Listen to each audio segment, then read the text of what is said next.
বিশ্বকাপে প্রথম অংশগ্রহণেই আলোচনার কেন্দ্রে উঠে এসেছে কেপ ভার্দে। শক্তিশালী প্রতিপক্ষদের বিপক্ষে দারুণ লড়াই করে নকআউট পর্বে জায়গা করে নেয়া দলটি এবার মুখোমুখি হতে যাচ্ছে বর্তমান চ্যাম্পিয়ন আর্জেন্টিনার। তবে প্রতিপক্ষ যতই কঠিন হোক, কেপ ভার্দের শিবিরে আত্মবিশ্বাসের কোনো ঘাটতি নেই। দেশটির প্রেসিডেন্ট জোস মারিয়া নেভেস মনে করেন, আর্জেন্টিনাকে হারিয়ে ইতিহাস করার সামর্থ্য তাদের রয়েছে। বিবিসিকে দেয়া এক সাক্ষাৎকারে তিনি জানান, তার বিশ্বাস কেপ ভার্দে 1-0 ব্যবধানে জয় তুলে নিতে পারে।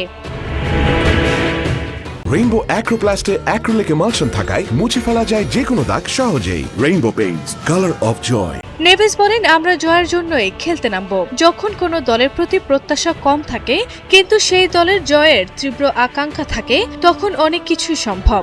কেপ ভার্দের মতো ছোট একটি দেশের সবসময় মানুষকে চমকে দেওয়ার চেষ্টা করা উচিত। আর্জেন্টিনার বিপক্ষে আমাদের জয়ের সম্ভাবনা রয়েছে। নেভেস আরও যোগ করেন, আমরা এই বিশ্বকাপে নিজেদের ভাগ্য নিজেরাই লিখতে এসেছি। এখন আমাদের সামনে চ্যাম্পিয়নদের মোকাবেলা করার সুযোগ এসেছে। তাই একই দৃঢ়তা, একই মানসিকতা এবং জয়ের লক্ষ্য নিয়েই আমরা আর্জেন্টিনা ও মেসিদের বিপক্ষে মাঠে নামব। আমাদের লক্ষ্য একটাই, পরের রাউন্ডে ওঠা।